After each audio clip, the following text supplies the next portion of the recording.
Hello everyone. तो चलिए आज हम लोग बात करने वाले हैं सेट्स के बारे में, है ना। देखिए क्या होता है सेट। इसको अगर डिफिनेशन की बात करेंगे तो क्या कहता है, a set is a well defined collection of object, है ना।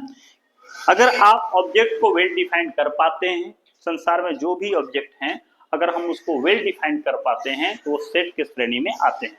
सेट्स को ही हिंदी में समुच्चय कहते हैं। जैसे अगर ऑब्जेक्ट्स की बात कर लें तो numbers, letters, alphabet, reverse, etc., मतलब संसार के वो सारी ऑब्जेक्ट्स जिसको हम लोग वेल डिफाइंड कर पाएंगे वो सेट की श्रेणी में आएंगे।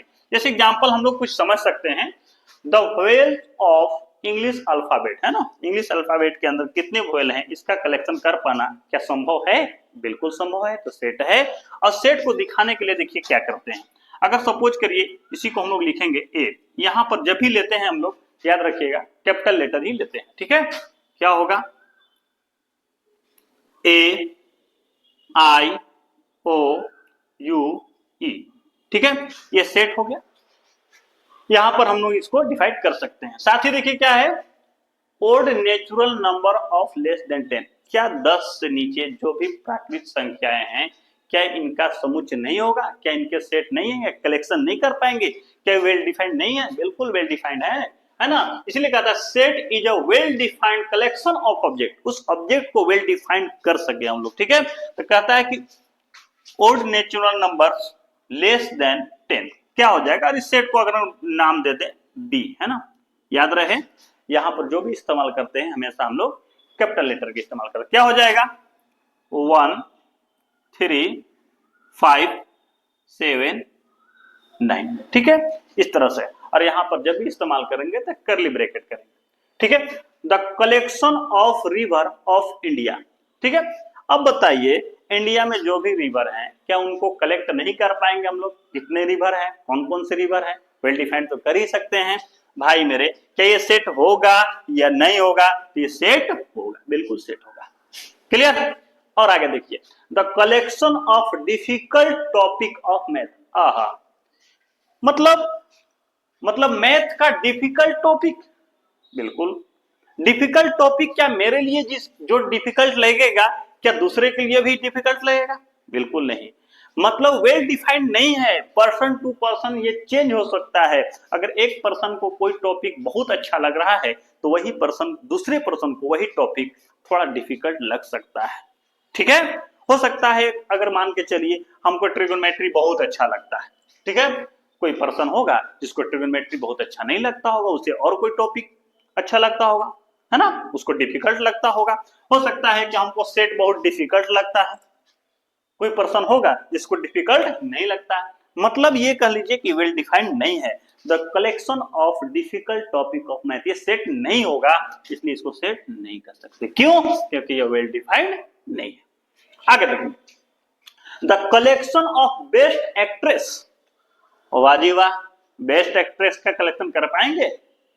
ठीक है, सपोज करिए मुझे जो बेस्ट एक्ट्रेस अगर लगती है मेरे हिसाब से अगर कैटरीना कैफ बेस्ट है, तो क्या जरूरी है कि अगले पर्सन के लिए भी कैटरीना कैफ बेस्ट हो?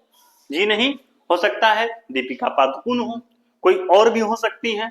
मतलब person to person actress, best actress बदल सकता है, बेस्ट कलेक्शन नहीं है। तो इसको भी हम लोग the collection of best actress यह सेट नहीं होगा, ठीक है। इसी तरह से आगे सेट्स के बारे में नेक्स्ट स्लाइड में हम लोग चलिए। तो अब हम लोग बात करेंगे how to represent sets. Set को आखिर कैसे रिप्रेजेंट करते हैं? देखिए समान तौर पर देखा जाए तो रिप्रेजेंट करने के दो तरीके, रोस्टर फॉर्म, इसी को टेबुलर फॉर्म भी बोलते हैं ना, एक है सेट बिल्डर फॉर्म। देखिए क्या है रोस्टर फॉर्म?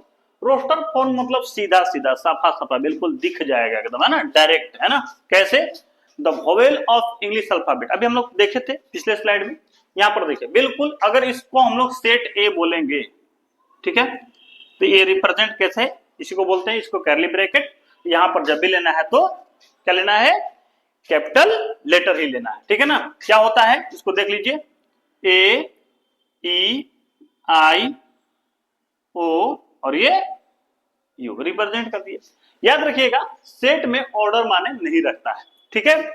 और सेट में हम लोग कोई एलिमेंट को हम लोग रिपीट भी नहीं करते हैं ना। ये ऑर्डर से कोई लेना देना ही नहीं। अगर ए यहां ना लिख करके इधर लिखते, ई पहले लिखते, कोई दिक्कत यहाँ पे सेट में नहीं है। इस फॉर्म को ही हम लोग क्या बोलते हैं, रोस्टर फॉर्म, है ना, या फिर इसी को हम लोग टेबुलर फॉर्म भी बोलते हैं। Set of all letter in school. अब यहाँ पर थोड़ा सा देखिएगा, और इसको हम सेट अगर बी बोलते हैं तो क्या होगा, कर्ली ब्रैकेट लेना है, सीधा सीधा सभी लेटर को लिख दीजिए, क्या हो जाएगा, एस सी एच। अब देख पा रहे होंगे वो यहाँ पर डबल है, तो डबल रिपीट नहीं करना, जैसा कि मैंने बताया था ना, ओ और ये लिखा गया सेट। यही हो गया आपका रोस्टर फॉर्म यानी कि टेबुलर फॉर्म। अब देखिए odd natural number less than 10, देखिएगा इसको बोल देते हैं सेट सी, है ना, याद रखेंगे। यहां जब भी लेना है तो हम लोग को कैपिटल लेटर लेना है, जब भी लेना है तो ये कर्ली ब्रैकेट ही लेना है, और एलिमेंट एलिमेंट एलिमेंट के बीच कॉमा ले लेना है। साथ ही कोई भी एलिमेंट रिपीट नहीं करेंगे, ऑर्डर माने नहीं रखता है, कोई जरूरी नहीं, कोई भी पहले ले सकते, ठीक है। ये क्या हो जाएगा, देखिए ओड नेचुरल नंबर का सेट रोस्टर फॉर्म में 1 3 कितना लेस देन 10, ठीक है। अब समझने वाली बात है, ओड नंबर लेस देन 10 लेना है तो सभी को ले ही नहीं लेंगे ना। यहां पर समझने की जरूरत यह है कि कोई भी आगे पीछे ले सकते हैं हम लोग। जैसे ले लीजिए, पहले पूरा लिख लीजिए 1 3 5 7 9। अगर कोई बच्चा इसको ऐसे ना लिख करके पहले 9 लिख देता, फिर 3 लिख देता, फिर 5 लिख देता, फिर 7, कोई गलती यहाँ पे नहीं है। इस फॉर्म को ही हम लोग बोलते हैं रोस्टर फॉर्म या फिर टेबुलर फॉर्म।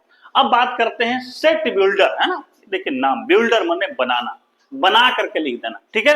ये क्या होता है देखिएगा थोड़ा सा, the vowel of English alphabet क्या होगा, इसको लिखने की जो तरीका है थोड़ा समझिए। बिल्कुल इसी तरह से लिखेंगे, लेकिन बना करके लिखेंगे, और सीधा सीधा अगर भाषा में कहे तो ये खुलेआम लिखा जाता है, थोड़ा सा छुपा करके लिखा जाता है। देखिए देखिए ए कोई सेट है, यहां पर लिखेंगे एक्स सच दैट, इसको क्या पढ़ते हैं हम लोग, एक्स सच दैट क्या है, is x such that is, x क्या है, इसको थोड़ा सा डिफाइन कर लिख दीजिए, तो vowel of, vowels of English alphabets, फिर करली ब्रैकेट। इसी फॉर्म को हम लोग क्या बोलते हैं, सेट बिल्डर फॉर्म, ठीक है। साथ ही साथ इस सेट को set of all letter in school, देखिए इनका अगर सेट लिखना हो तो कैसे लिखेंगे, देखिए इस सेट को अगर हम लोग बोल दें बी, इसी तरीके से फिर लिखेंगे एक्स सच दैट, क्या लिखेंगे, इज, और इसी बात को हम लोग परिभाषित करके लिख देंगे, is a letter of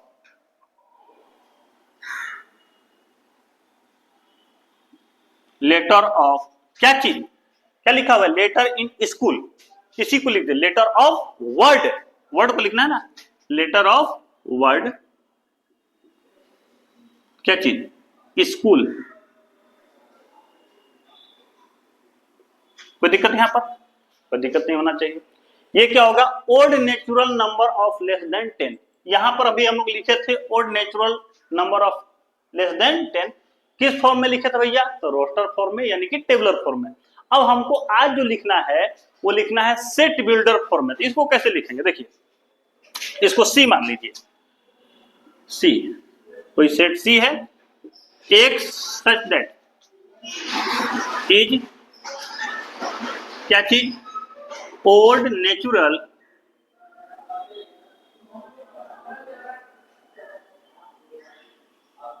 number, odd natural number less than 10,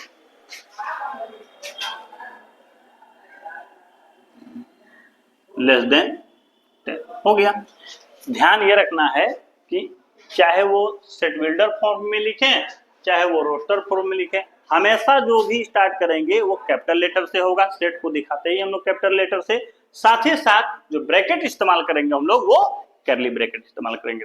तो हम लोगों ने देख लिया कि हाउ टू रिप्रेजेंट सेट। तो सेट को हम लोग दो तरह से डिफाइन करते हैं, पहला हो गया रोस्टर फॉर्म और दूसरा हो गया set builder form. Roster form का मतलब होता है सीधा सीधा, सेट बिल्डर फॉर्म का मतलब होता है परिभाषित करके लिखना। ठीक है, एक्स के यहाँ फॉर्म में लिखते हैं।